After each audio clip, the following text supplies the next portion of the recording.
झारखंड का सीएम हेमंत सोरेन धोखेबाज आदमी है। उसने आदिवासियों से जो वादा किया था, उसने अपने वादे को तोड़ दिया है। वो भूल गए हैं कि उन्होंने आदिवासियों से कोई वादा भी किया था। और झारखंड के प्रथम मुख्यमंत्री बाबूलाल मरांडी ने जो बड़ी घोषणा की है, सरना धर्म कोड को लेकर बड़ा बयान आ गया है और कहा जा रहा कि प्रधानमंत्री नरेंद्र मोदी आदिवासियों के हक के लिए सरना धर्म कोड को लागू करेंगे। नमस्कार, मैं प्रिंस कुमार सिंह, आप देख रहे हैं पॉजिटिव प्रिंस। अगर अभी तक आपने चैनल को सब्सक्राइब नहीं किया है तो खबरों से अपडेट रहने के लिए कृपया चैनल को सब्सक्राइब कर लीजिए। और जो लोग ऑलरेडी कर चुके हैं तमाम लोगों को हृदय धन्यवाद। अब वापस आते हैं अपनी खबर पर और जरा आप ये बयान सुनिए। भारतीय जनता पार्टी तो आदिवासियों की धर्म, संस्कृति, परंपरा रक्षा करने के लिए प्रतिबद्ध है। आप लोगों से मैं यही कहूँगा कि भाई जेएमएम से पूछिए, कांग्रेस से पूछिए, उन आदिवासियों की संस्कृति को कौन समाप्त कर रहा है? उन आदिवासियों की जो रूढ़िगत परंपरा को कौन समाप्त कर रहा है? उन देवी देवताओं की जो पूजा स्थल है उनको कौन भुला रहा है? बीजेपी तो देश भर में जितनी भी परंपराएं हैं उसको संजोत कर रहा है, उसको संरक्षित कर रहा है, उनको प्रोटेक्शन कर रही है। ऐसा नहीं होगा कि देश में 700 से अधिक जातियां हैं जो अनुसूचित जनजाति की सूची में लिपिबद्ध है, 700 से अधिक। और उसमें भी सबसे जो मेजर जो आबादी है भील लोगों की है, सेकेंड लार्जेस्ट जो आबादी है गौड़ लोगों की, थर्ड लार्जेस्ट आबादी है संथाल की। इस प्रकार के फिर आबादी अलग अलग होता है। जहाँ इतनी बड़ी तादाद में जातियाँ हैं तो केंद्र सरकार कुछ भी विचार करती है तो फिर सबों के बारे में विचार करती है, सबों के बारे में सोचती है कि उन 700 जातियों का क्या सोच है, 700 जातियाँ का क्या है इसमें से, ये सब चलते रहता है।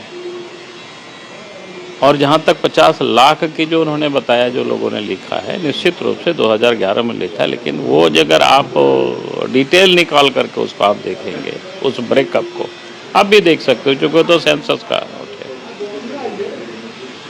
50 लाख में से 40 लाख लोगों ने झारखंड में लिखा है, और वो भी उसमें से अधिकांश आबादी हो लोगों की है, उरांव लोगों की, मुंडा लोगों की, फिर संथाल लोगों की। तो 50 में से 40 झारखंड के हैं। जो 10 लाख जो लोगों ने लिखा है, झारखंड से एडजॉइनिंग जो क्षेत्र है, उड़ीसा, बंगाल और छत्तीसगढ़ के, थोड़ा सा उड़ीसा ही और बंगाल ही है। कहने का मतलब क्या है कि जो डिमांड है कि ट्राइबल के लिए अलग से कोई कोड होना चाहिए, इसकी कोई विरोध नहीं कर रहा है। लेकिन देश में जैसे हमने कहा कि 700 जातियां हैं अनुसूचित जनजाति की सूची में जो दर्ज है, सबकी अलग अलग, गौड़ लोगों ने अलग मांग कर रखी है, भील लोगों ने अलग मांग कर रखी है। तो इस प्रकार की ढेर सारे मांगे हैं। और कांग्रेस पार्टी को बढ़िया से पता है कि 2014 के पहले तो कांग्रेस की ही राज थी इस देश में।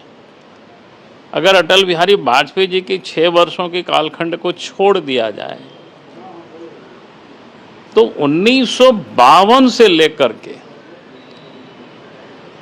1996 तक या 98 तक तो इन्हीं लोगों की राज रही। फिर कांग्रेस ने क्यों नहीं किया? उस समय झारखंड पार्टी हो या झारखंड मुक्ति मोर्चा हो, संबंध किससे रहा? कांग्रेस पार्टियों से रहा। तो ये सब जो राजनीतिक ड्रामा ये लोग करते हैं, भाई कम से कम वो राजनीतिक ड्रामा नहीं करे। भारतीय जनता पार्टी तो आदिवासियों की धर्म, संस्कृति, परंपरा रक्षा करने के लिए प्रतिबद्ध है। आज उन लोगों से पूछिए कि आदिवासियों की जो धर्म है, परंपराएं हैं, रीति रिवाज है, उनकी जो उपासना पद्धति है, उनकी जो देवी देवता है, उनको कौन विनाश कर रहा है, उनको कौन समाप्त कर रहा है, ये उन लोगों को पूछना चाहिए। आप लोगों से मैं यही कहूँगा कि भाई जेएमएम से पूछिए, कांग्रेस से पूछिए, उन आदिवासियों की संस्कृति को कौन समाप्त कर रहा है? उन आदिवासियों की जो रूढ़िगत परंपरा को कौन समाप्त कर रहा है? उन देवी देवताओं की जो पूजा स्थल है उनको कौन भुला रहा है? बीजेपी तो देश भर में जितनी भी परंपराएं हैं उसको संजोत कर रहा है, उसको संरक्षित कर रहा है, उनको प्रोटेक्शन कर रही है। और झारखंड में भी जब रघुवर दास की सरकार थी तो वहाँ एक कानून बना कि भाई धर्मांतरण विरोध में एक बिल पारित हुआ वे, ताकि कोई भी किसी को लोभ लालच से डरा करके धमका करके या धर्म के बारे में कोई मर्मज्ञ ही नहीं जानता है और वैसे व्यक्ति को धर्मांतरित किया जाए, तो ये बिल्कुल गुनाह है। तो सरकार इसको देखना चाहिए। सनातन कहो या हिंदू कहो, ये कोई पूजा पद्धति का नाम ही नहीं है, उपासना पद्धति का ये नाम ही नहीं है। ना सनातन कोई एक देवी देवता है, ना हिंदू जो कहते हैं उसके कोई एक देवी देवता है। तो इसलिए हम कहते हैं कि भाई देश में जो भी वर्ग, जो भी जातियां, जो अनेकों देवी देवता को पूजता है,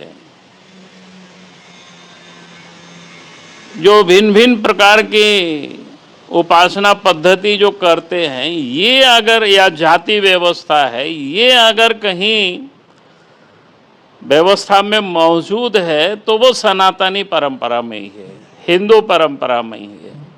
तो इसलिए हम लोग कहते हैं कि भैया कोई डिफरेंस बहुत अधिक नहीं है। हम भी वही पेड़ पौधों को पूजते हैं, हिंदू सनातनी भी वही पेड़ पौधों को पूजते हैं, वो भी वही प्रकृति को पूजते हैं। उनमें भी जैसे आप ब्राह्मण हैं, ब्राह्मण में भी मैं पूछता हूँ यार कौन ब्राह्मण है, तो बोलते हैं हम सकलदीपी हैं, कनकुब जी हैं, क्या क्या बोलते हैं। तो ऐसे ही हम संथाल हैं, तो हमने आपको संथाल में भी बताया, मरंडी है, मुर्मू है, वगैरह वगैरह, जितना 12-14 ऐसे गोत्र है। उसके बाद भी क्या बोलते हैं मारंडी है, तो मारंडी में भी और आपको मिलेंगे। वैसे ब्राह्मण में भी हम पूछते हैं कि भैया तुम क्या सरस बोलता है कंकुज है, तो इसमें हम लोग कैसे बोला नहीं गोत्र में नहीं होता है। फिर क्या बोलता है नहीं हम लोग भरद्वाज गोत्र है, कोई बोलता है संडील गोत्र है, कोई कुछ बोलता है। कहने का मतलब अगर इसको जब बारीकी से देखते हैं तो ये परंपराएं कहाँ मिलती है, तो देखते हैं कि भाई हिंदू में भी वही है, हमारे में भी वही है। तो इसीलिए ही कहते हैं कि भैया कोई दिक्कत नहीं है, तुम अपना करो, हम अपना कर रहे हैं, क्या प्रॉब्लम है। तुम सरना लिखो सरना लिखो, हम कोई सनातन लिखे सनातन लिखे, कोई हिंदू लिखे हिंदू लिखे, क्या दिक्कत है, कोई प्रॉब्लम नहीं है। आपकी क्या प्रतिक्रिया, अपनी प्रतिक्रिया जरूर दीजिएगा। जुड़े रहे हमारे साथ। जय हिंद, जय भारत।